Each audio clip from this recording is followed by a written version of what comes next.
Assalamualaikum warahmatullahi wabarakatuh. Kita lanjutkan ya, masih dalam literature review, seperti yang sudah dijelaskan bahwa ada 5 tahapan kita melakukan literature review. Yang pertama, identify key terms, ini sudah Anda lakukan. Kemudian locating literature, artinya mencari relevant studies atau baik dari artikel, buku maupun conference proceeding paper dan laporan penelitian seperti tesis dan disertasi.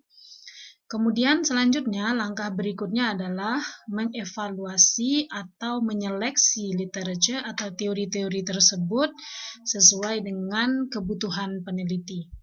Nah, sekarang kita akan membahas tentang bagaimana cara mengevaluasi atau memilih teori-teori yang relevan dengan riset yang akan kita lakukan. Oke, dalam menyeleksi teori-teori yang relevan, pertama kita ajukan pertanyaan, apakah literatur yang sudah kita kumpulkan itu adalah literatur yang baik atau kita ambil dari sumber-sumber yang akurat ya. Jadi yang pertama yang harus kita pertimbangkan adalah apakah teori-teori yang kita dapatkan atau sumber-sumber literatur yang kita peroleh itu adalah yang dapat dipercaya. Ada 4 hal yang menjadi indikator bahwa sumber-sumber literatur itu merupakan literatur yang dapat dipercaya atau dikategorikan baik. Yang pertama, referred journal. Jadi maksudnya literatur atau referensi yang kita peroleh itu harus diambil dari jurnal-jurnal yang terpercaya. Apa buktinya terpercaya? Yang pertama, di jurnal itu dapat kita ketahui proses penerbitan artikelnya melalui blind reviewer. Apa maksudnya blind reviewer? Jadi ketika tulisan itu dikirimkan ke pihak jurnal, maka ada reviewer yang mereview tulisannya tanpa dia ketahui tulisan siapa yang dia review. Jadi unsur subjektivitasnya tidak muncul. Nah, ini dapat kita ketahui dari laman yang ada di jurnal tersebut. Jadi setelah diperoleh artikel, maka perlu dilihat jurnalnya, apakah jurnal tersebut jurnal yang baik atau tidak. Indikator dari jurnal yang baik selanjutnya adalah perhatikan list of reviewernya. Jadi reviewernya itu, kalau jurnal yang baik adalah reviewer yang berasal dari banyak negara atau banyak universitas ya. Kalau jurnal yang ada di Indonesia misalnya dari banyak universitas, jadi tidak hanya dari satu universitas saja. Atau kalau jurnalnya jurnal internasional, maka reviewernya ini berasal dari berbagai negara. Nah, ini juga kita ketahui dari laman jurnal kita yang kita baca itu. Yang ketiga adalah perhatikan editorial board members-nya. Jadi siapa pengelola jurnalnya. Jadi dapat kita simpulkan bahwa sumber-sumber yang baik itu berasal dari jurnal yang sudah memiliki proses penerbitannya yang sudah baik ya. Itu bisa dibuktikan dari reviewernya yang prosesnya blind reviewer, artinya tidak melihat nama dari penulis yang direviewnya. Kemudian reviewer maupun editorial board members-nya berasal dari berbagai negara. Untuk jurnal internasional, kemudian untuk jurnal nasional mungkin berasal dari berbagai perguruan tinggi.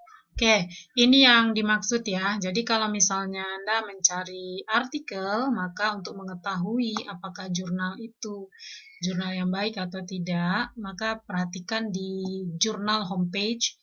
Jadi masuk di jurnal homepage, kemudian lihat editorial board-nya, kemudian lihat ke dalam siapa saja editorial board-nya. Misalnya ini editorial board-nya adalah editornya Profesor Gary McCulloch dari UK. Kemudian coba perhatikan juga book review editors-nya, editorial board members-nya. Nih, coba lihat dari berbagai university.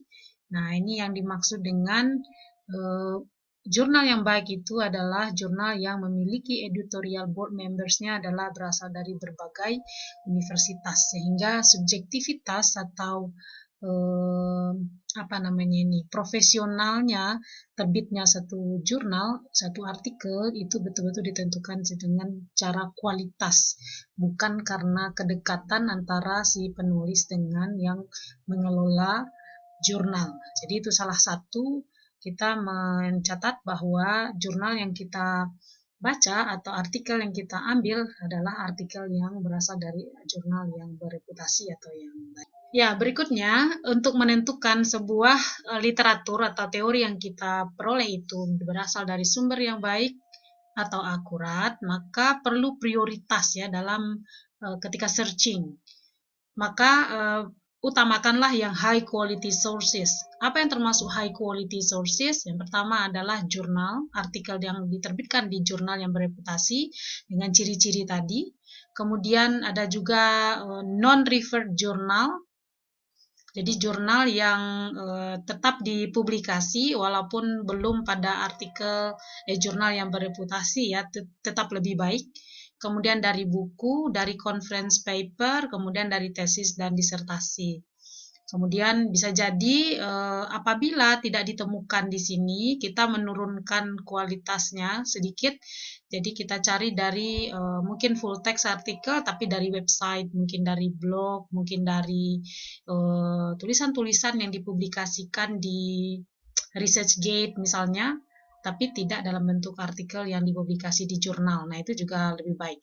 Jadi maksudnya adalah setelah kita memastikan bahwa artikel jurnal itu adalah dari jurnal yang baik, maka perlu ketika menelisik atau mencari artikel atau jurnal-jurnal itu atau referensi yang kita butuhkan, maka prioritaskanlah pada high quality sources terlebih dahulu sebelum kita mencari di tempat-tempat atau sumber-sumber yang lain.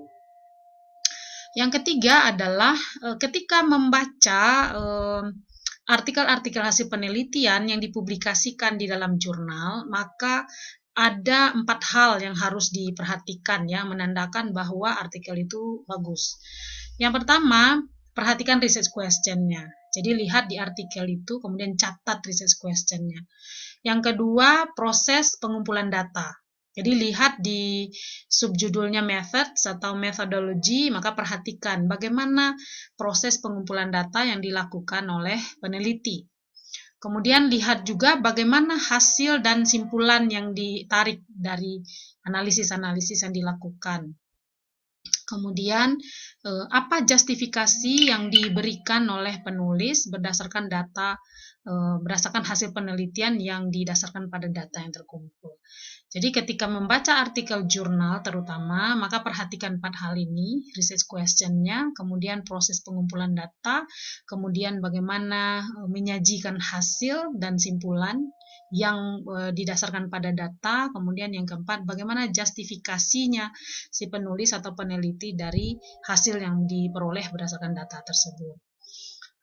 Kemudian berikutnya, dalam menemukan sumber referensi atau teori yang relevan, maka tidak perlu terlalu misalnya kalau penelitiannya kuantitatif, maka yang diperkumpulkan hanya penelitian kuantitatif saja, atau kalau penelitiannya yang direncanakan kualitatif, maka sumber-sumbernya juga yang hanya kualitatif. Bukan demikian.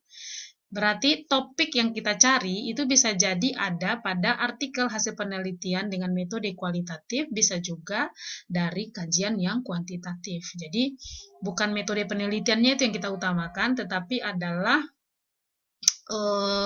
topik yang dibahas ya, karena pasti ada manfaatnya dari setiap kajian yang dilakukan dengan topik yang sama dan metode yang berbeda, sehingga kita memiliki insight memperluas cakupan pemahaman kita terhadap topik yang akan kita bahas. Jadi inilah ya 4 indikator atau ukurannya seperti apa yang dimaksud dengan literatur atau teori-teori yang bagus atau berasal dari sumber-sumber yang akurat.